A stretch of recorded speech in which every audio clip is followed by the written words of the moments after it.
contexto de los jóvenes.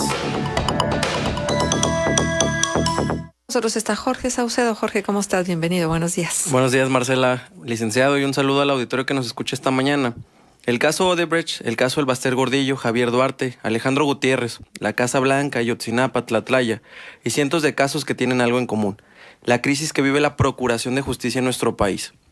Y sí, los sistemas de seguridad pública y Procuración de Justicia enfrentan una grave crisis. La confianza ciudadana hacia las instituciones que operan estos sistemas es bajísima.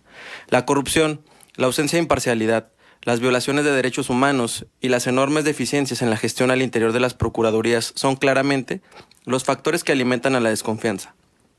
En 26 de los 32 entidades federativas del país, el sistema judicial está colapsado por la falta de policías y de jueces. Esto genera una condición de impunidad rapante, porque en México solamente se denuncian de 5 a 4 delitos por cada 100 que se cometen en el país. O sea, imaginemos, solamente 5, y de esos 5 aproximadamente un 12% llegan a un tipo de investigación con resolución favorable o en contra del denunciante de la víctima. Estamos hablando que la impunidad por delitos generales en el país es del 99.3%, según el informe que se presentó por parte de el Índice Global de Impunidad en México 2018.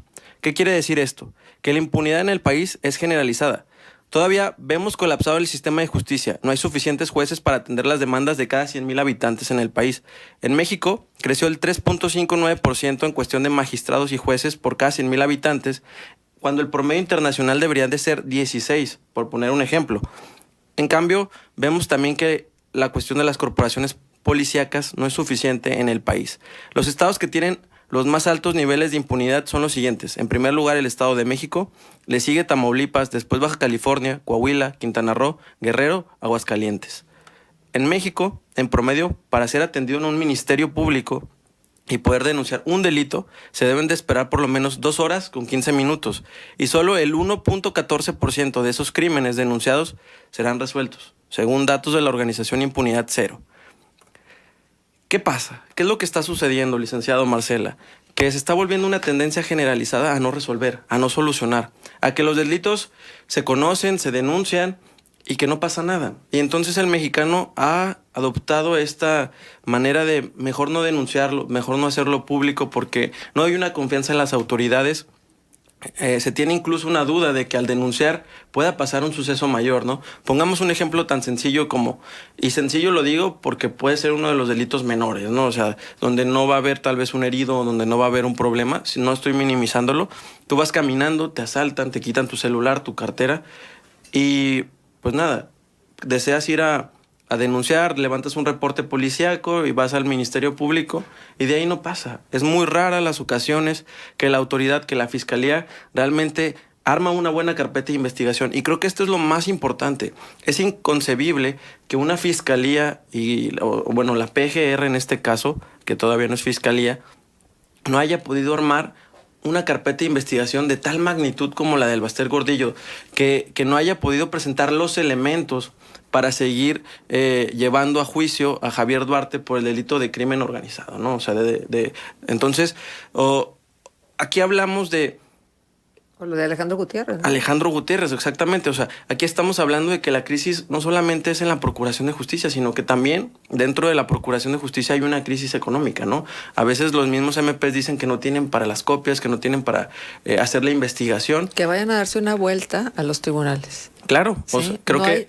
No hay papel, los baños están en pésimas condiciones, hay una situación ahí de caos. Y entonces vemos que el problema pues no se puede corregir a corto plazo, y que tampoco es hacer estos cambios puntuales que se han dicho que se pueden corregir con el nuevo sistema penal acusatorio, y hasta resulta ingenuo e irresponsable decir los resultados van a ser positivos e inmediatos, cuando es imposible. O sea, la cuestión que están viviendo las fiscalías en los estados demuestra que el sistema realmente está colapsado, que sí, ha habido cambios y que se está mejorando en algunos puntos, pero estamos frente a un proyecto que va a tomar años.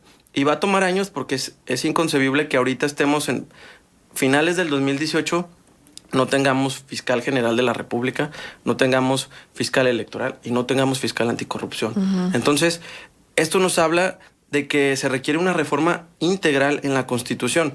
que mire no solo a la Fiscalía General como si fuera lo único, sino que hay que hablar de la articulación de todas las instancias que estas van a depender, porque también tenemos que tener en cuenta que esto tiene que ser un contrapeso al Ejecutivo y no tiene que estar al servicio del Ejecutivo, porque ahora cuando se instalaron las nuevas fiscalías en los estados, nos dimos cuenta del proceso que estos comités de selección fueron tomando pues cabida hacia inclinaciones hacia los partidos políticos que estaban en ese momento en turno, ¿no? Entonces, para que realmente tengamos la seguridad y la certeza de que casos como los que acabamos de mencionar no se repitan, necesitamos que esa procuración de justicia realmente sea confiable y que no solo sea de palabras. Exacto.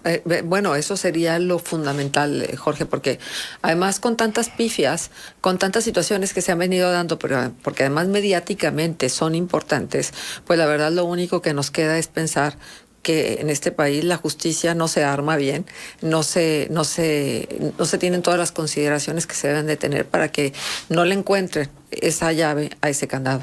Y que, bueno, nosotros podríamos explicar que este tipo de casos que son mediáticamente importantes, pues tendrían una mayor atención, ¿verdad? Pero ¿qué pasa, por ejemplo, con una persona que, pues, probablemente puede ser ama de casa, probablemente puede ser una persona que está trabajando en alguna maquila, que no tuvo la oportunidad de estudiar y que tuvo que pasar por un delito lamentable como una violación, como un robo a casa, como alguna desaparición forzada?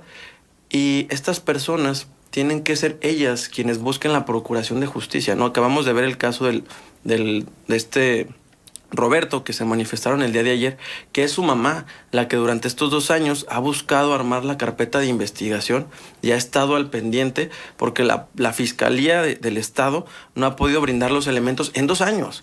Y no queremos hablar de que no exista voluntad dentro de la Fiscalía, ¿verdad? Porque incluso dentro de este tipo de instituciones existe gente que puede tener la voluntad para llevar a cabo este tipo de investigaciones. Pero si hay voluntad y hay influencias. Eso creo que es lo más complicado, ¿no? El que exista... ¿De qué sirve la voluntad? El que puede haber esta influencia que rebase las instituciones y, claro, y que al final queden al servicio de sabrá quién, y que entonces la corrupción y la impunidad sea la línea de todos los días cuando debería de no serlo. Y lo que debería de ser sería la justicia y la procuración y el que se busque la verdad y la justicia, ¿no? Porque entonces estamos hablando de que esas familias, o esta familia en este caso, por ejemplo, pues han tenido que hacer la chamba. Pero de nada sirve que ellos hagan esa chamba, que armen esa carpeta de investigación, si al final no se puede presentar ante el juez, que es el que va a tomar la decisión de aceptar que ese caso se pueda llevar a juicio o no, ¿verdad? Entonces, ¿qué es lo que estamos viendo en este momento?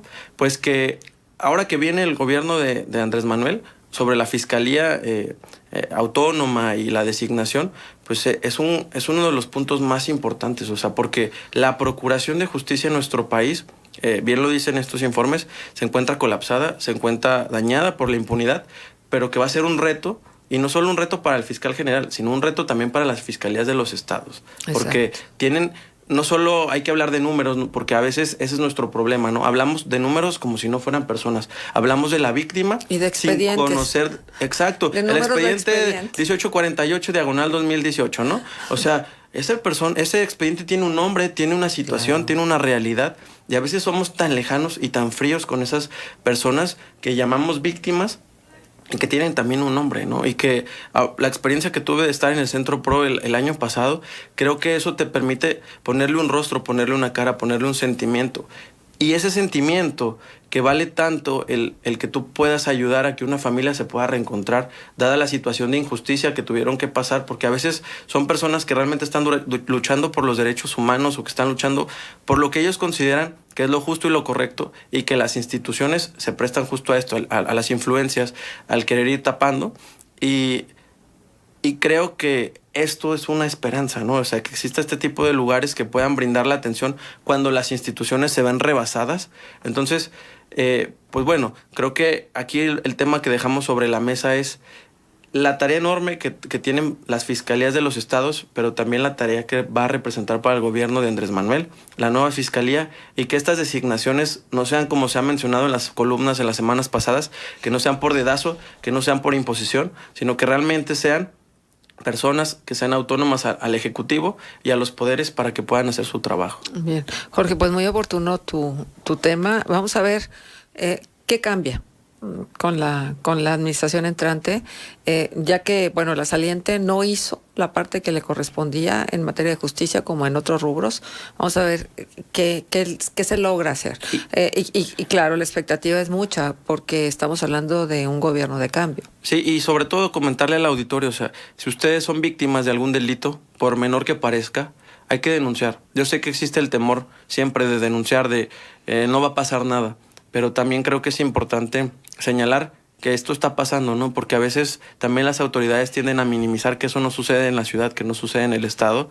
Y creo que es importante decir, sí, se metieron a mi casa a robar, sí, se metieron, me quitaron mi carro, me pasó esto, o sea, porque hay que señalarlo, no solo en las redes sociales. Las redes sociales sí puede ser una manera de hacer catarsis y compartirlo a los demás, pero también tenemos que señalarlo, porque cuando no lo señalamos, la autoridad pareciera que no lo toma en cuenta. Pues sí, lo que pasa es que vas pérdida tras pérdida. Claro. Ya perdiste algo, ya sea de tus posesiones, de tus bienes, de tu tranquilidad, y luego también vas a perder tiempo y vas a perder tu equilibrio emocional ante la desesperación que te da que no te hagan caso. No estoy justificando, no, yo estoy lo sé. tratando de entender el por qué no se denuncia. Sí, claro, y que al final sentimos esa impotencia de que se supone que las autoridades están para ayudarnos y para acompañarnos, y justo esto que mencionaba, 2 horas 15 minutos es lo mínimo que uno tiene que esperar para que el Ministerio Público lo pueda atender. Es un promedio en el país, entonces estamos hablando que en 2 horas 15 minutos pasa una vida, o sea, pasan muchas otras cosas, ¿no? Exacto.